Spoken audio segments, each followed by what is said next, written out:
I know I said it 3 times now, addicted to vulnerability. I truly am addicted to being vulnerable. I just am. Welcome to Positive Recovery MD.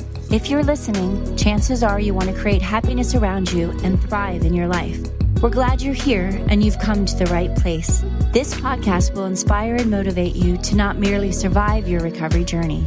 We'll give you the tools to build or strengthen your foundation to thrive and flourish in your life. In each episode, we will come together as a community to have authentic conversations around addiction, recovery, and what matters, growth and progress, not perfection, all while developing positive habits for you to utilize. To learn more, please visit positiverecovery.com/podcasts to sign up and to receive the daily positive interventions that we'll review, as well as gain access to exclusive Positive Recovery content available only to Positive Recovery MD listeners.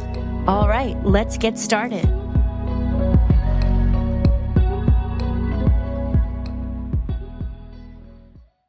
All right. Welcome to the Positive Recovery MD podcast. It's a spontaneous podcast. So my name's Jamie Demeris and I'm your host. I'm out of breath. kind of been running around to set the podcast studio up. And our guest today is Greg Walker.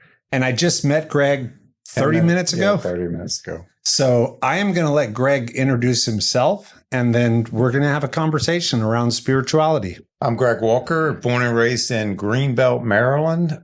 Came down to Houston to play football for the University of Houston in 1985. Today I have a wife. I have 4 sons that are 24, 22, 20, and 18. Jake, Jackson, Jaden, Jordan. And I have a stepdaughter, Gracie, who is 23. Live in Austin, Texas, and very passionate about recovery. I'm very passionate about being addicted to vulnerability, and we can talk about those things. Awesome.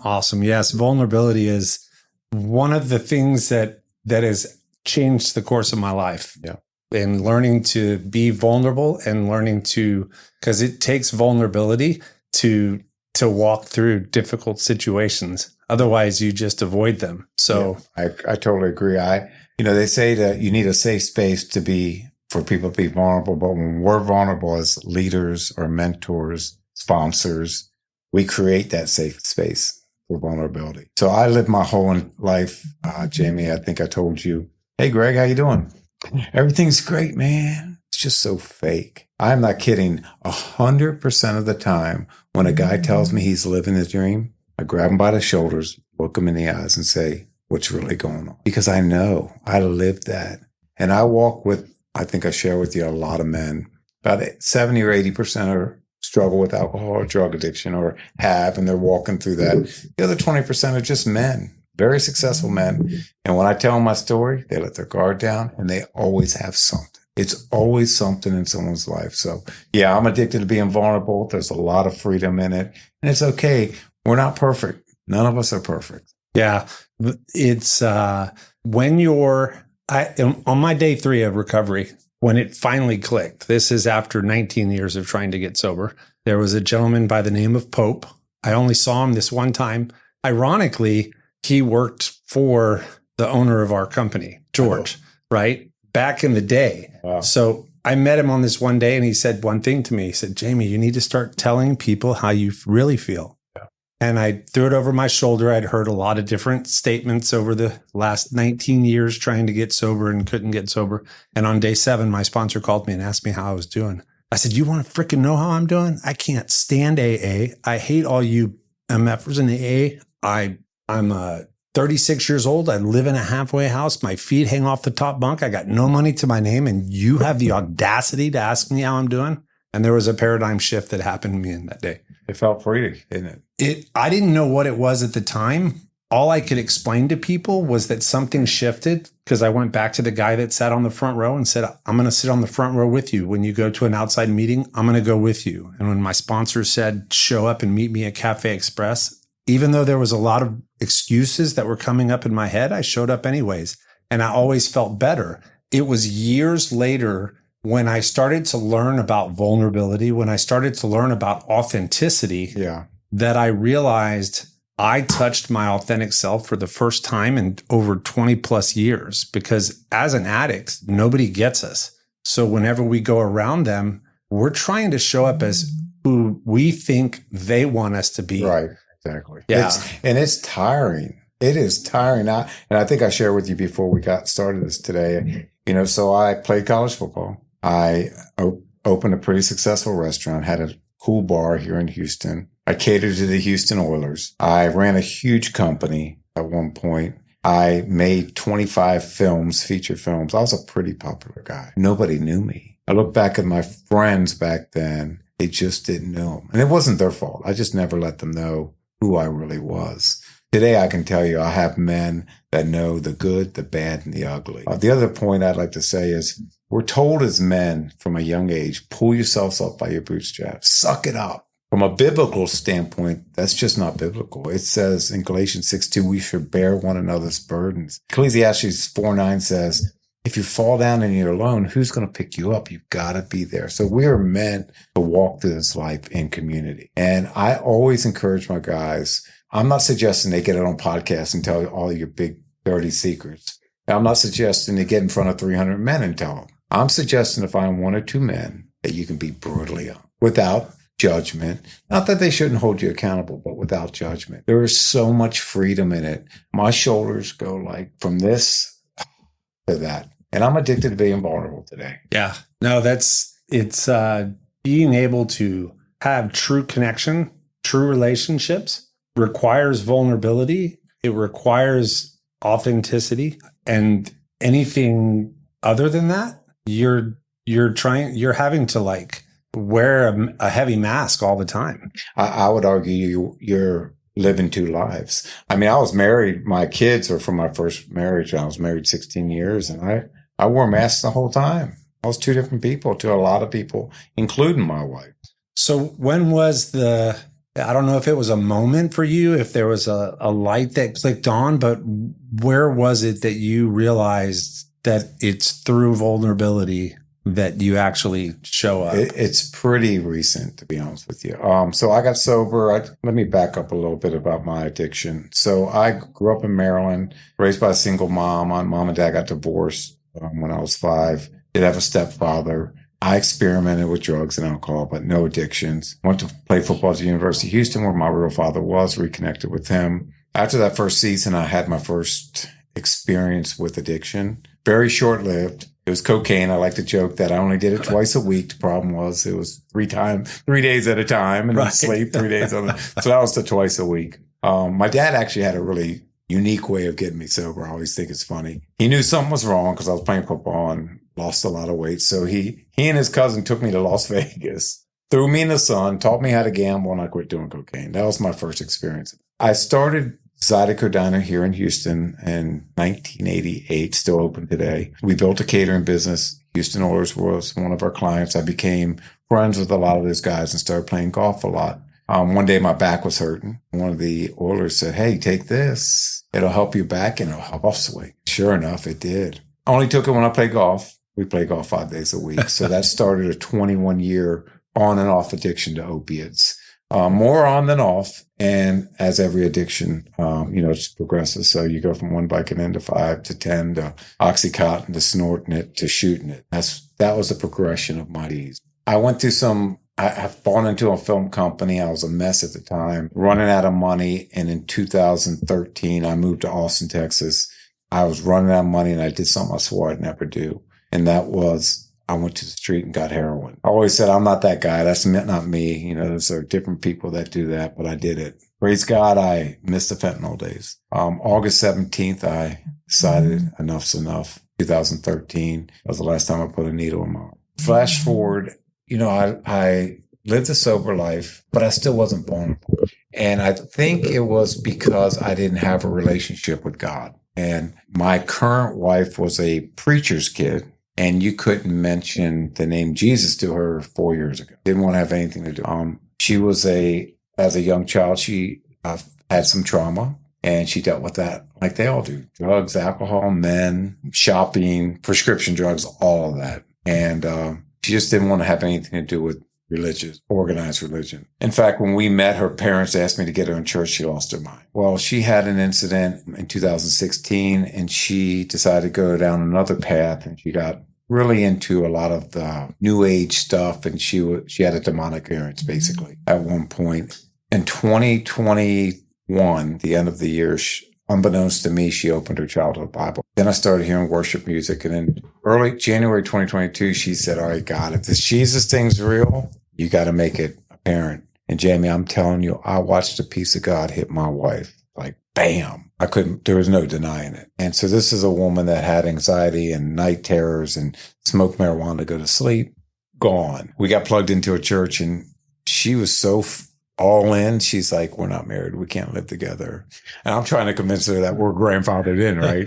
But, I saw that piece and I wanted, and I didn't have a road to Damascus moment, but I got plugged into a church. And as I did, I started a recovery group there. And I just decided to start being honest. I'd been sober for 8.5 years at that point, and I was doing well in business.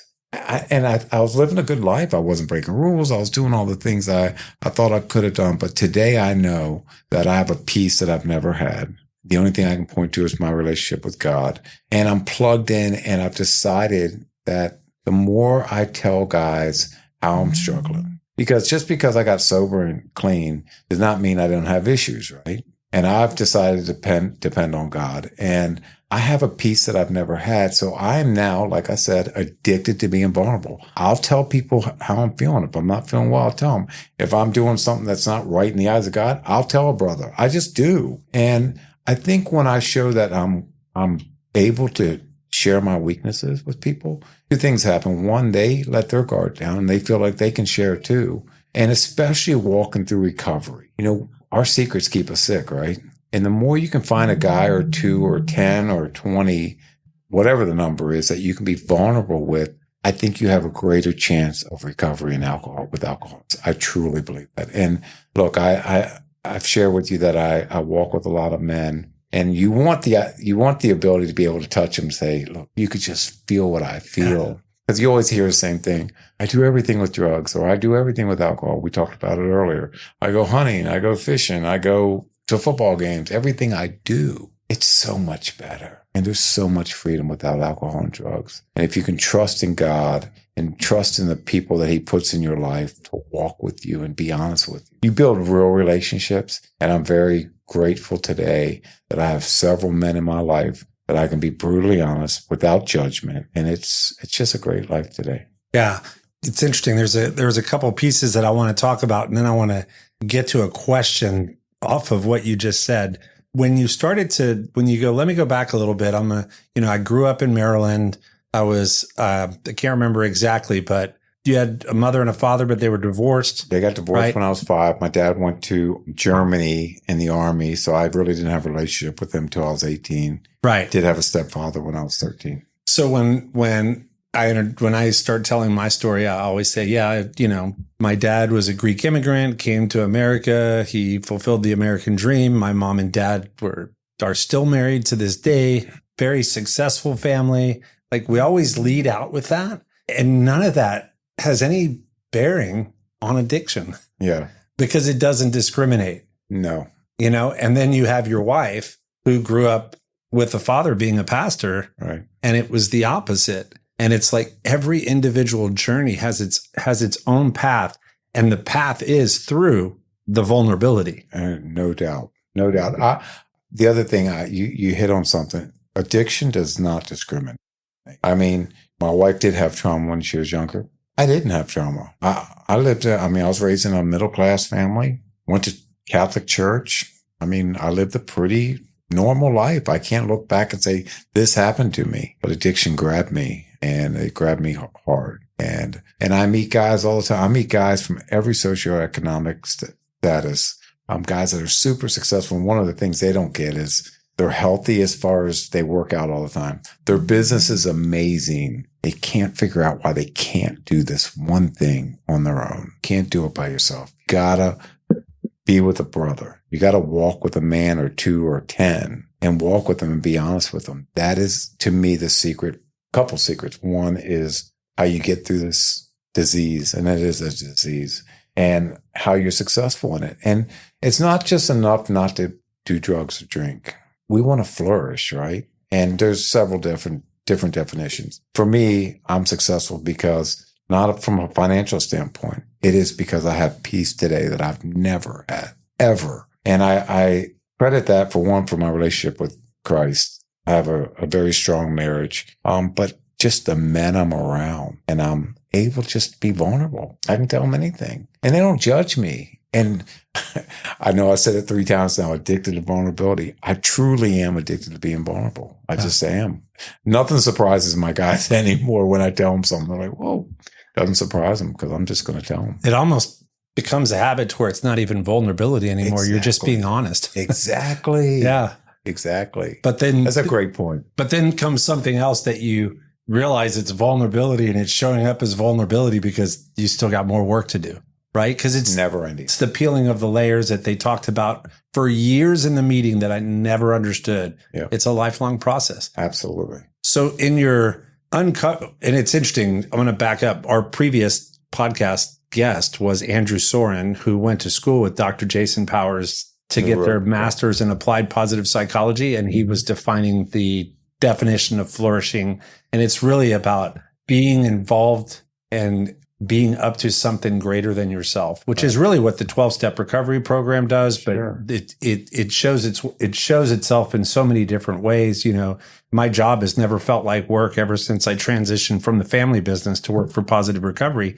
Not a single day's felt like work. There have been some challenging days, but it didn't feel like work. It was just challenges, growth opportunities for me. I think it's the M in PERMA. It's meaning, having meaning, and then achievement. That's what it was. It was having purpose and meaning in something greater than yourself. No doubt. Yeah. Being involved in something. I'm going to have to go back and listen to it to hear what that same quote was. But I guess we find our own meaning and purpose, you know, because we give everything meaning. But when you're really defining meaning, you're defining something that's meaningful, that's greater than you. Right.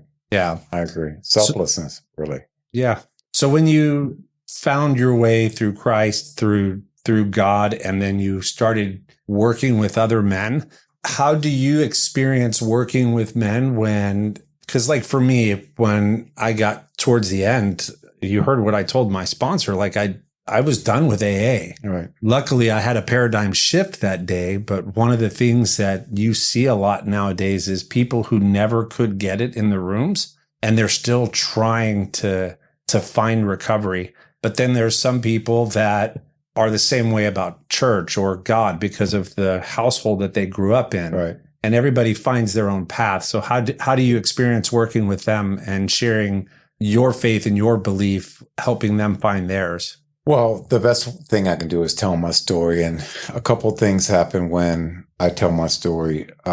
One, as I shared before, they let their guard down. So they feel like they can be vulnerable with me. Second thing is they're like, man, you were jacked up. God fixed you. If he could fix you, he could fix me. And so I'm never one to tell someone what to do. All I can tell them is what happened for me. And I tell them the story of where I was. And there's no denying that I used to be one way and now I'm someone totally different. And this is after I found Christ. The peace I have today, the things that used to be important aren't important anymore. My wife and I lost everything we had a few years ago. I would have never guessed I could have gotten through this without drugs, alcohol, or manipulating or any of that. And I have the peace like I've never had. Now, don't get me wrong. I like nice things. I want nice things. It's not my ultimate goal anymore. My goal today is to share my story, to help guys that need recovery, whatever that means. Like I said, I work with several guys. Not all of them are alcohol and drugs, but every guy I meet has something. They all have something. And again, most men are taught to bottle it up inside. And the other thing they do, and this is universal as well, is they like to isolate. They love to get in their corner by themselves, think about their problems. And that's where the enemy can attack or whatever addiction happens. And so I share my story, my testimony, and tell them what's worked for me. And I never push anyone. I just tell them my story and I'll walk with them no matter what. First and foremost, I share the gospel with them. But just as important, they're a man, and I want to see them out of recovery because most of them have wives and kids. And they got to take care of themselves first. And I'm super passionate about it. That's amazing. That's amazing. So tell me a little bit about the challenges that you just went through some challenges that you said, right? And what are you up to now in your life? Like, what is, like, if you were to define your mission in life, I know it's helping men, but at the same time, you've got 4 boys. Yeah. So, and a daughter. Let me back up. And in 2017, I started over from nothing, built up a pretty good business. Again, my background for quite some time was venture or private equity. So I was raising capital for deals. Saved up some money. COVID hit. And, you want me to look there? Hey there.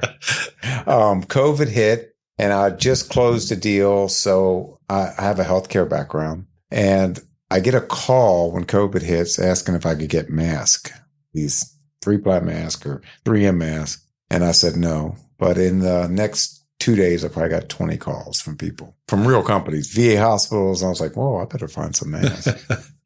And so I ended up trying to find masks in the U.S. I couldn't. I ended up going to China, or not going, but found someone. Started importing masks and sanitizer and gloves, nitrile gloves, and we were killing it, making a ton of money. Gloves were going down. The same guy from China, at the time, COVID tests were hard to get. So he told me he could get COVID tests. I'd already sent him $10 million. So I trusted him and I put every penny I had, including another $2 million of clients' money, sent it to him, and he disappeared on us and ripped us off. And this is right when I'd given my life to Christ. I was just about to get married and we had nothing. And the old me wanted to just run out and do whatever I had to do to make money. But I felt God saying, just trust me. Man, he's been polishing us, me and my wife, for the last couple of years, and started pulling things away. We had to hock a ring and, sell a car and move homes a couple times. And it was really tough from a financial standpoint. But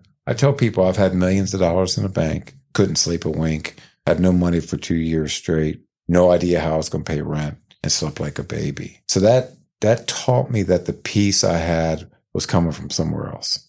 So today I am super passionate. I started a recovery group at church. We have about 20, 25 men that come regularly every week. I walk with a lot of these guys, which just means I check on them. I hold them accountable, if you will. I tell them, I confess my sins to them. I'm vulnerable to them. They feel like they can talk to me. And I'm super passionate about that. I'm super passionate about telling my story, telling what God did in my life, talking about recovery, understanding how hard it is, how difficult it is. It's not easy. Not condemning guys when they mess up, and trying to create a space where they feel like if they do slip, they can tell me. Last guy that called me, he had 4 or 5 months, and he called me on a Monday and said he had drank on Friday and Saturday. And I said, you didn't drink Sunday? He goes, no. I said, awesome, dude. He's like, what do you mean awesome? I was like, you're beating yourself up for 2 days. You had 4 months. You're calling me and telling me about it. That's huge. Let's just start over here, man. Don't beat yourself up. And because I get it, I understand. If I had the strength to tell people when I slipped in the past, I know you and I talked about this. There are so many. I used to go to AA making coffee high as a guy because there was pride and ego there, and I just couldn't tell someone. And it always ended up in the same place, wasting 2 years, going back. So to the extent God will work through me to help guys understand that it's okay, there's no condemnation there.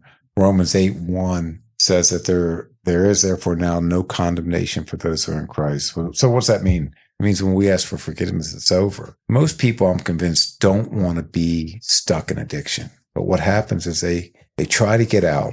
They look back at lies they told them, the people they hurt, and the shame and guilt is so overwhelming. And that's why I love Romans 8:1. Galatians 6:2 says that, Galatians 2:14 says he canceled the record, he erased it. Now, I have an ex-wife, still brings up stuff from 1995. Scorekeeping. Yeah, God doesn't do that. So there's a lot of freedom, and I try to tell what I believe to be true. And there's a lot of freedom in that, I believe. So yeah, and it ties right into the work that they taught us in the steps for years, because you go and you clean your side of the street so that you can walk a free man. Amen. And, there's Dr. Powers talks about it a lot, that unfortunately, doesn't have to be, but unfortunately, relapse can be part of the process. For sure. And if you're and one of the reasons that we offer the full continuum of care at Positive Recovery is because you see more success when you stay involved in some type of recovery program with accountability for a period of time.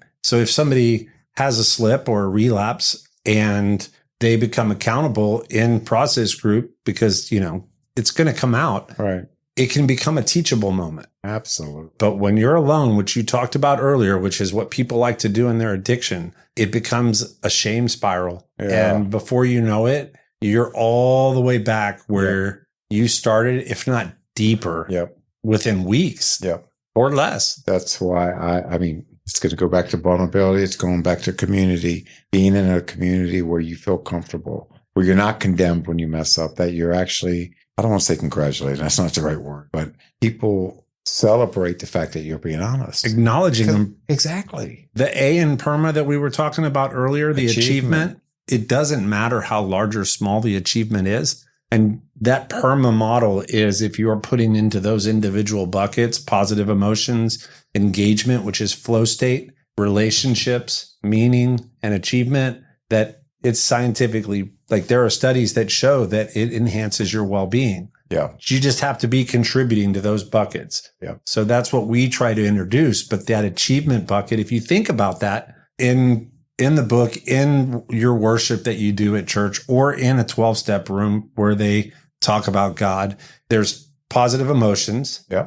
The engagement flow state is when you're pushing a strength right to its limits, where you're getting better at something, whether it be paying attention in a meeting where you lose track of space and time, basically. Right. Yeah. Like when you're training as an athlete, athletes go into flow state a lot. You have relationships in both of those types of communities. You have meaning and purpose in both of them. Yeah.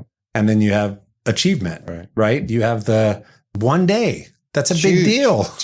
We have guys that are 11 days in my recovery group, and we're so excited for them, man. You said something that I think, a couple of points I want to make.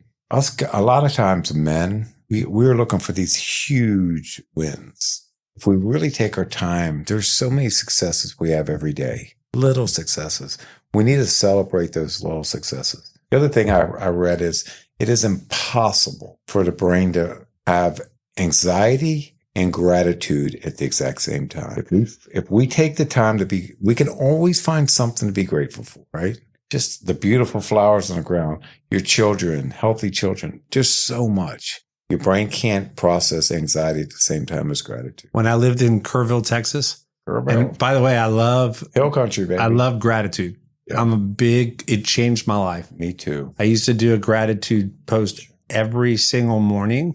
Some people would get annoyed, but it was the 3 or 4 people that would message me and, say how much it helped them. Amen. And it wasn't until I was 6 months in that somebody said that there's a study out there that if you do it for 30 days, it will change your life. Mm-hmm. And it was the first time I reflected back 6 months and was like, holy cow, like this has been one of the biggest changes in my life in the way that I see people, see situations. Like gratitude. Michael J. Fox said it best, that it is through gratitude that optimism becomes sustainable. Yeah. And he's saying this as he's Parkinson's. And in an interview with I think it was Barbara Walters. But when I lived in Kerrville, Texas, there was a sign that I bought, and it said, "Fear and faith cannot abide together." Oh, yeah. That's good. And there was a lady that I was dating, and I had relapsed, and she was so pissed. And I come back to my apartment, and everything's like just torn up. But I knew something was done inside of my apartment when I walked up and the sign was hanging on my doorknob. I'll never forget that saying. So yours was gratitude and anxiety. Anxiety cannot work. Your brain can't process both of them at the same time. Yeah. Interesting. Speaking of fear, not to get biblical on you, but it says, do not fear 365 times in the Bible. That's one for each day. Wow. That's important. Yep. Interesting. Yeah. So what uncovered my growth spurt and changed the way that I see things was after I got divorced in 2015. I tripped into a yoga studio in 2017, and I started seeing people different. And it was on my mat, and I've always been open to I have a very deep mind that can go places. That can go places.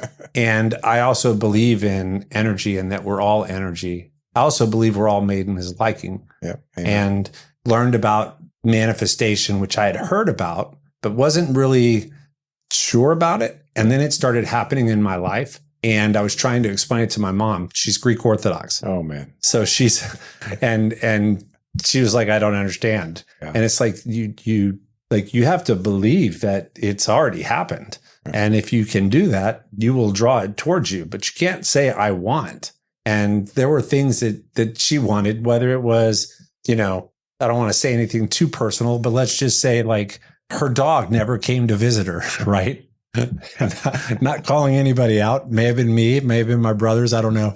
That you can't sit there and worry about that they don't come. Right. You just have to know that they love you. Yeah. And it will show up. And so I was trying to explain manifestation and she couldn't get it. And I started doing some research and it says it in the Bible in Mark. Yeah. Pray as if you have already received it. Yep. And it will be yours. You shall receive, right? Yeah. Amen, man. Let's go. It's all there and it's been there and it's been there for years and it's taught inside of different faiths of churches. Yeah. And all the principles align. So like we each have our own journey and it's up to the mountain. There's a whole bunch of different paths. So, we just have to be available for the people that we can help through our experiences, because sometimes we can get vulnerable with people and they don't connect with us. Yeah. It's because our stories don't align and we're not meant for their path.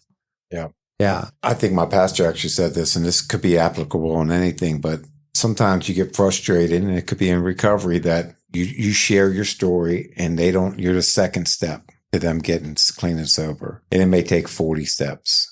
My pastor speaks of coming to Christ and your testimony, but whatever you're talking about, you're the second step. It may take them 40 steps, but if you didn't give your second step, they may never get to the third, which takes them to the fourth, it gets them to the, so it's easy as a mentor, like I am to a lot of men, to get frustrated. They don't get it. I think I share with you, I wish I would just have the ability to touch a guy and let him know the peace of just sobriety and having a relationship with God. But I don't have that power. And all I can do is tell my story. All I can do is love on guys, try not to judge them, and just walk with them and tell them how great of a life you can have. Alcohol and drugs, if you have a problem, if it's taken over your life, there's a different one. I know that positive recovery is a great way to get there. Yeah. And it's true. You can't just put your hand on them because it's through the suffering. Yeah. Even since we just passed Easter, but the cross represents what? Salvation. Right. Absolutely. It also represents suffering. Yeah. Oh, yeah. It's the same. Yeah. It's the pathway. God doesn't waste suffering. Yeah. And if he didn't suffer, like he doesn't rise again. And if we don't suffer, we don't have that pathway through. We got to remember, when I got off in August 17th, there was 5 days of living hell, getting off heroin. And I try to keep that fresh in my mind. And I try not to forget it because it's a clean reminder of what I went through to get to where I am. Yeah. And it's a never ending process. I feel pretty good that I'm not going to use drugs or drink today. It's been a long time. And I always try to tell my guys that, look, don't look 10 years down the road, because a lot of times I look, 10 years, how do I get 10 years? Or it's overwhelming. It truly is 1 minute at a time, 1 hour at a time, 1 day at a time, 1 week at a time, and to celebrate those little wins you have and do it with people. And if you're not finding it with the men that you're with, this was something that I never understood. Find some different men. Amen. If you go to one meeting and you're not connecting with people, that's okay. Go to a different meeting. Yep. And it's on the 12 traditions, one of the traditions I was always baffled by, it said that each group ought to carry its message. And I was like, why aren't they carrying the message of Alcoholics Anonymous? Right. It's because the message isn't the 12 steps. The message is the experience of the group through their shared stories. Right. I used to go in Kerrville, Texas. I used to go into meetings and I could preach the big book left and right and make you think I had 15 years sobriety when I may have had 15 days. Yeah. if any. We're good at wearing masks. Yeah. But knowledge is just knowledge. Right. It's what we were talking about earlier. You interview 1,000 women on what it's like to give childbirth and get on a stage and speak to a crowd. And then one lady who's had one baby speaks to the crowd. The one that's going to make the biggest impact is the one that experienced it. Exactly. Which is why being vulnerable is how we help people. Yeah. Yeah. It was a great conversation. If there's one thing that you could close with, well, before we do that, we're going to grab a deck of cards. Okay. Pick a card. Okay. Read it. What is it? It's a 3 of diamonds. All right. If you could change anything about the way you were raised, what would it be? Obviously, it would have been cool for my mom and dad to stay together, and I was raised with them. But now knowing my dad, knowing my mom, I don't know if they ever got married, 2 completely separate people. And I was raised in the Catholic Church. I was an altar boy. I used to steal the big communion and steal the wine and steal the UNICEF money. Crazy. I had a great family. I owned 19 first cousins, and we're always very close. Can I help you? Yeah. I'm going to ask you a different question. Sure. Would you change where you are in life? No. Today? No. I'm at peace. If you change this, you change where you are. I love that. Good stuff. Are they all the same questions? No. Okay. I'll let you take the deck of cards. It's for those listening, these are the quality connection cards from Positive Recovery. There's 52 questions. They're actually a regular deck of cards that you can play cards with, but there's questions that are designed to create authentic connection, conversations that we don't typically have, because a lot of the times we just have surface conversations. Hey, how are you doing? I'm good. Everything's great. Yeah, me too. Everything's great. But if you pick a trump card, which is a spade, you read the question to the person you're playing with, and then they answer the question about you. Ooh. For instance, let's just find a spade. The 6 of spades. What do you find challenging about me? I don't know you well enough. I just met you 30 minutes ago or now an hour. What do I find challenging? You're a big guy. I wouldn't want to get in an argument with you. You used to play professional football. I'm not too. College football. But College football. Okay. Oh, for the Oilers. Oh, you cooked for the Oilers. That's right. Yeah. You played for the Cougars. You cooked for the Oilers. Go Cougs. Got it. Go Cougs. Although I'm a big LSU Tiger fan now because 3 of my kids were born there and 2 of them went to school there. So we're big LSU. So go Cougs. Go Tigers and go Cougs. So. Did you watch the championship game? Yes. That was a great team, though. Yeah. Rough, but a great team. Well, Greg, you said something at the beginning about how you had all these what you thought were successes in life and people didn't know you. Right. I don't remember names because I need more. The name isn't enough to have me remember it. I believe that I need to have more to contain the name in by getting to know who someone is. And so I won't forget Greg Walker. I met Greg an hour and 15 minutes ago, and we talked for about 20 minutes. And then all of a sudden we're spontaneously creating a podcast. And it's crazy. And I really enjoyed it. I love what you're up to. I love the successes that you're having with you and your wife and your children. And I look forward to many, many more. Is there anything you want to end with? I'm very glad to be here. Happy to get to know you, Jamie, and your audience.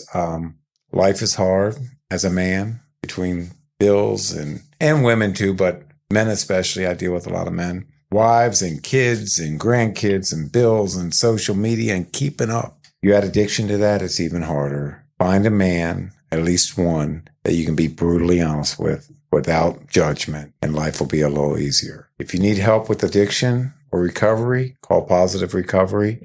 Y'all do a great job. Thank you. And I'm looking forward to working with y'all too. Yeah. Just call somebody.